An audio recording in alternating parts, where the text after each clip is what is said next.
Hi friends, welcome back to my channel, and today I'm going to talk about history of microbiology. So let us go through it. Yes, I guess you all can see the history of microbiology started by an important person called as Antony van Leeuwenhoek. Now he was a man who was from 16th century back, and he was a Dutch draper. Draper means a person who folds the cloth in the cloth shop. Okay, so he was just an ordinary person, a first person who invented microscope and discovered the microbial world. His hobby was grinding lenses and making microscopes. And this is a picture of a simple microscope made by Antony van Leeuwenhoek. So that is 16th century back. So Leeuwenhoek's microscope could magnify objects about 200 to 300 times. And Leeuwenhoek observed a variety of things, including his own teeth scrapings, rainwater, stool samples, pond water, scrapings from his own teeth, and using his own microscope. And he could see some tiny organisms were seen, some tiny, minute moving objects, and it was looking something like animal, a face of animal, but a tiny one. So he called it as little animal clues. Why little? Little means small. They are visualized only with the microscope. Animal, it is having a characteristic feature of animal. Clues, question mark, it is. Whether it is it an animal or something else. So he made accurate sketches. He draw them up in a paper, communicated it with the Royal Society of London. Now you can imagine at that time, Royal Society of London was a place like a like compare it to university. So when he went to this Royal Society of London, people made a fool of him. They told that you are a fool, you are an idiot, you are just an ordinary person and you are telling us you could see something. Okay, but it was not true.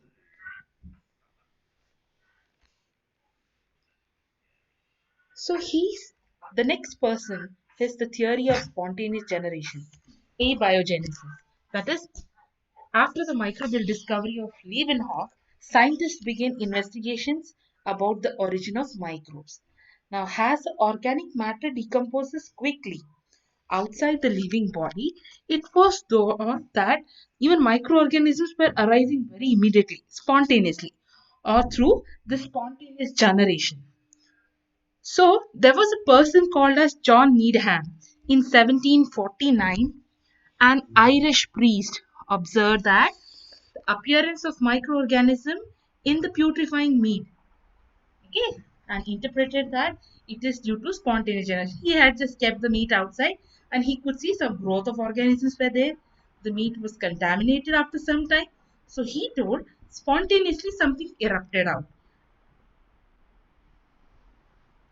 Next comes the theory of biogenesis. Lazzaro Spallanzani in 1729 to 1799. Lazzaro Spallanzani is an Italian priest. What did this man do? He boiled the beef broth for an hour time, sealed the flask, and observed there was no appearance of microorganism. And he told that the theory of spontaneous generation is false. He disapproved it. And he told that by heating anything and sealing it, we could not see any growth in the beef broth. So he proposed a theory of biogenesis. He said that every form of life takes its origin from their parents. Like how we are coming from our parents. Same thing he told. The life takes its origin from parents or a germ cell or a seeds. Now, this theory of biogenesis was later proved and supported by an important person known as Louis Pasteur. So let us see who was Louis Pasteur and what did he make a significant in our field of microbiology. Yes, you can see Louis Pasteur 1822 to 1895. Now you can see we started it from 16th century. After 2 centuries later, Louis Pasteur proved it to be correct. So he was a professor of chemistry at the University of Lille, France. He is also known as father of microbiology, has his contribution led to development of microbiology as a separate scientific discipline. So he was the first man who separated out this microbiology. He proved the theory of biogenesis is absolutely true and disapproved the theory of spontaneous generation, which we call it as abiogenesis, experimentally by using his swan neck flask experiment. Working on souring of wine and beer, found that alcohol spoilage is due to the growth of undesirable microorganisms, while the desirable microorganisms produced alcohol by a chemical process called as fermentation. Now, take example, if you are grinding the rice and urad dal, okay, normally, and you just prepare a idli batter, keep it 1 day soaked, and next day morning you could see it is floated up, it is fermented. So that process, which you could see, the microorganisms have been active and they make this batter ferment so that we can prepare idli or dosa. Same way for wine or beer preparation, there is a process called as fermentation where a desirable amount of microorganisms will produce alcohol. Now he showed that the wine did not spoil if it is heated to about 50 to 60 degrees Celsius for few minutes. Now this method is called as pasteurization, now widely used in dairy unit to kill pathogenic microorganisms in milk. Now he is the founder of germ theory of disease as he visualized that diseases are caused by microorganisms. He invented steam sterilizer, autoclave, hot air oven, and also established the importance of cotton wool plug for protection of culture media from aerial contamination. He differentiated between aerobic and anaerobic bacteria.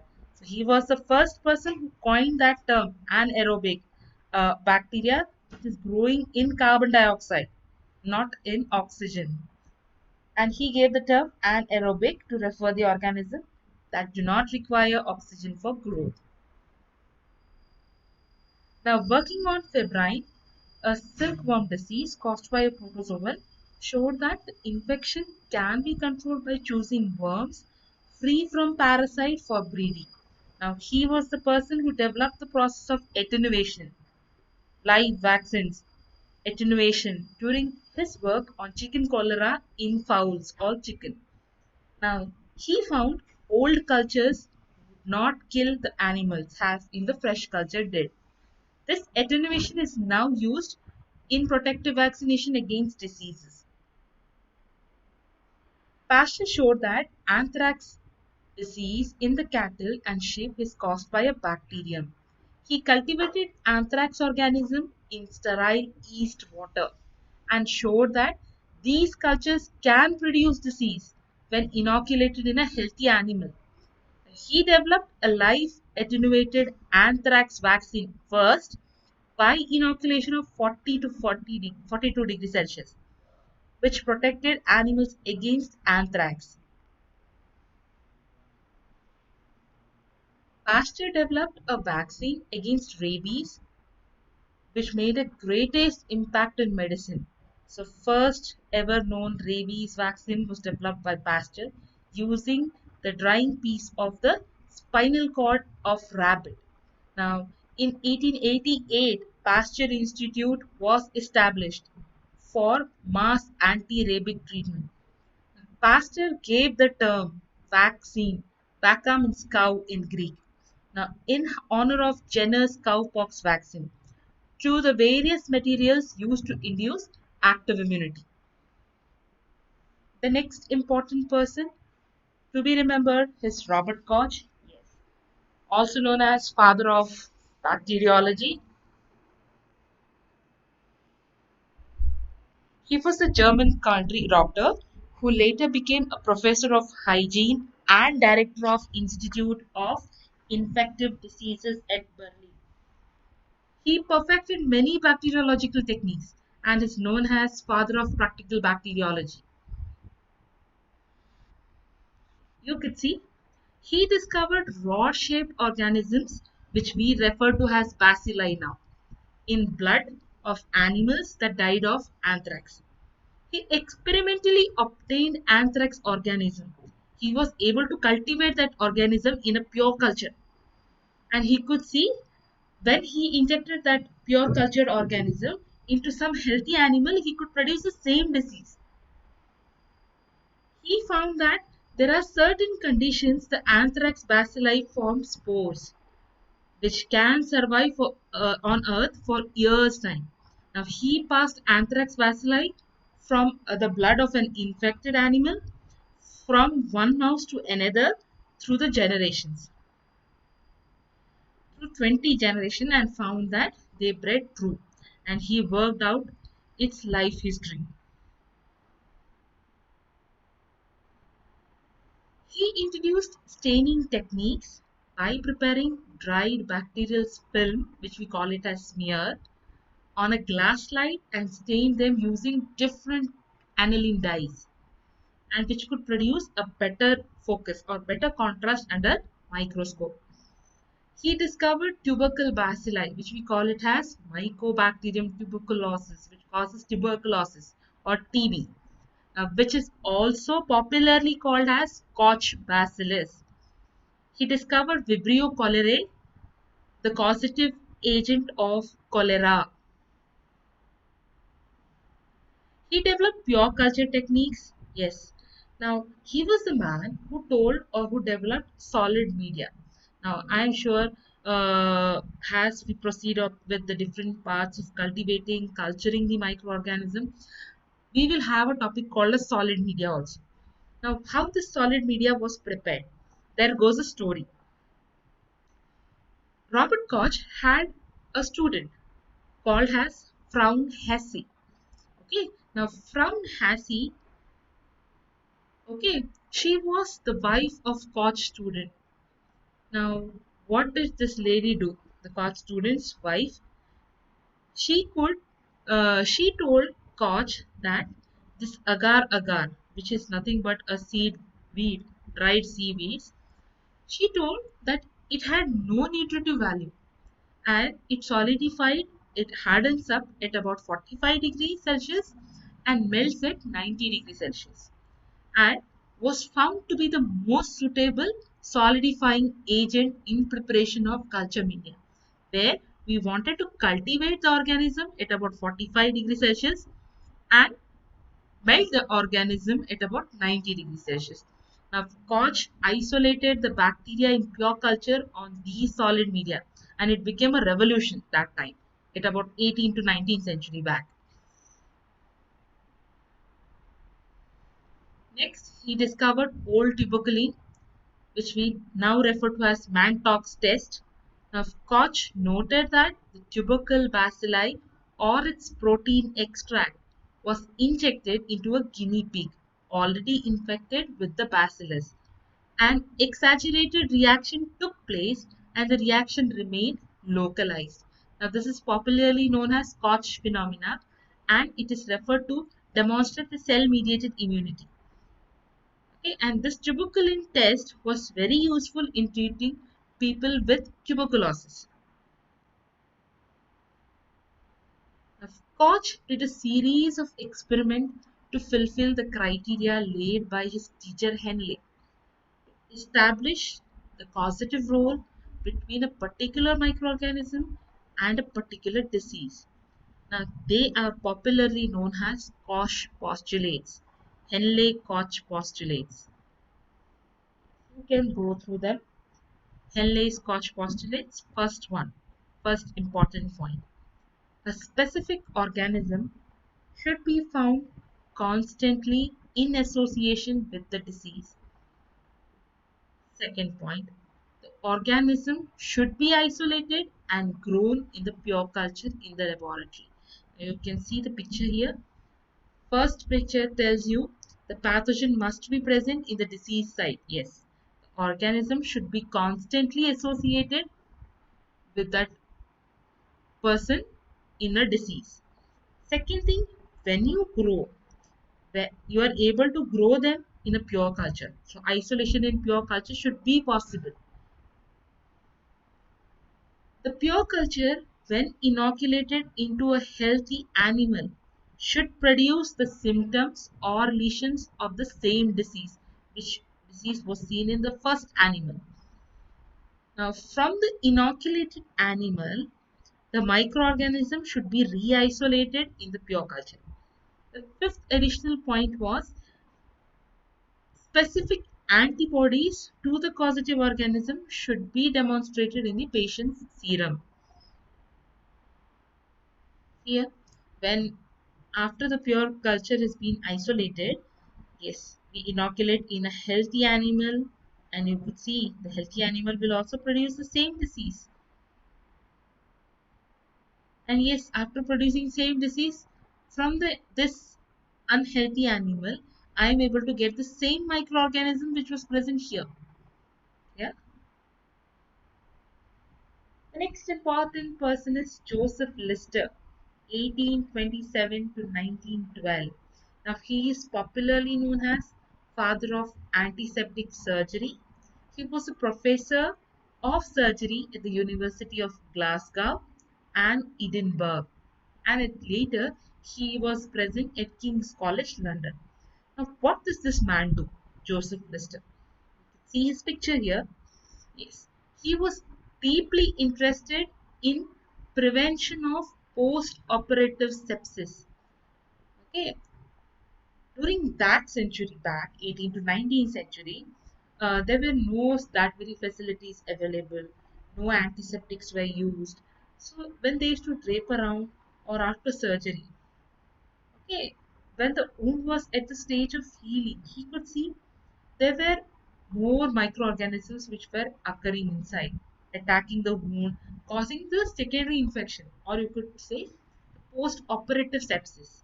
After operation, some emergence of pus, formation of water, discharges coming out of it all.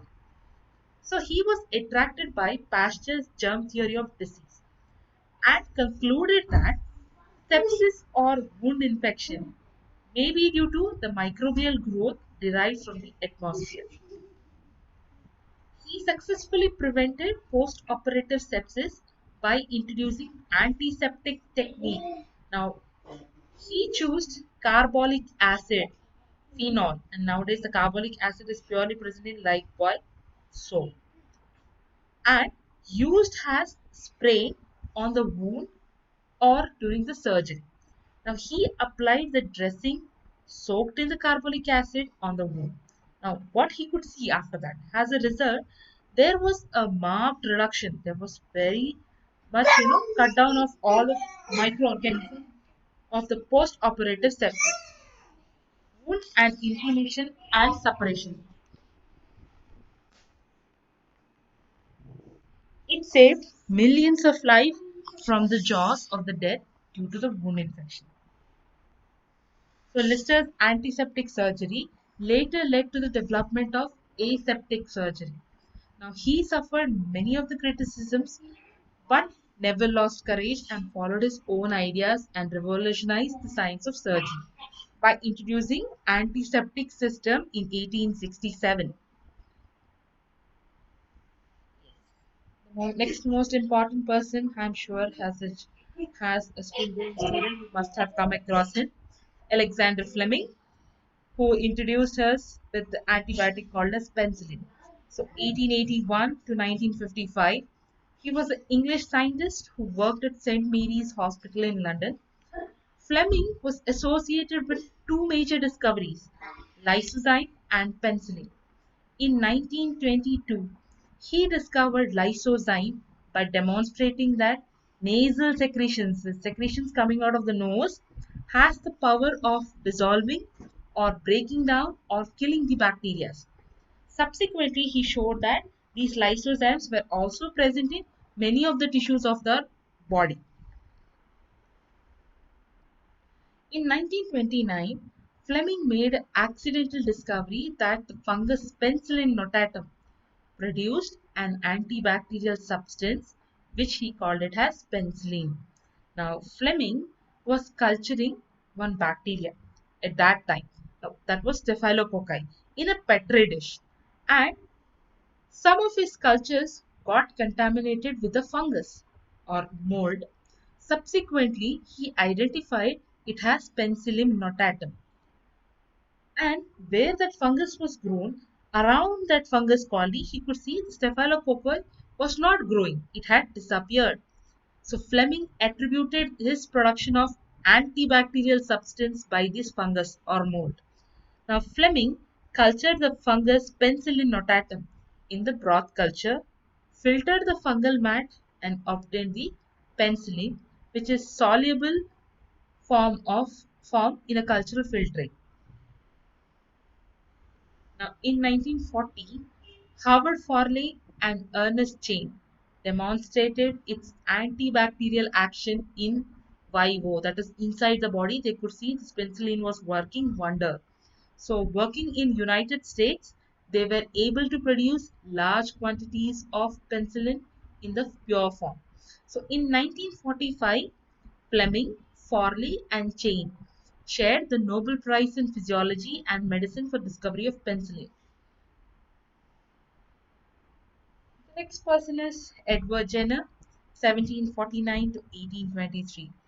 Edward Jenner was an English physician who discovered a vaccine against smallpox, which ultimately led to the eradication of smallpox using a cowpox derivatives.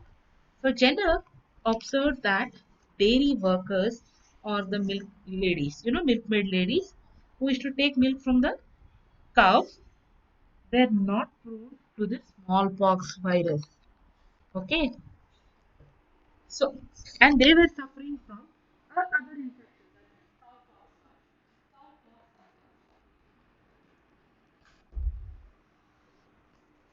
Yes.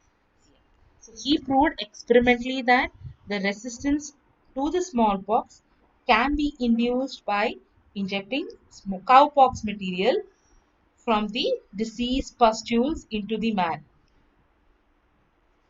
Now, Pasteur gave the general term vaccine, that is vacca means cow, in honor of Jenner's cowpox vaccine to various materials used to induce active immunity.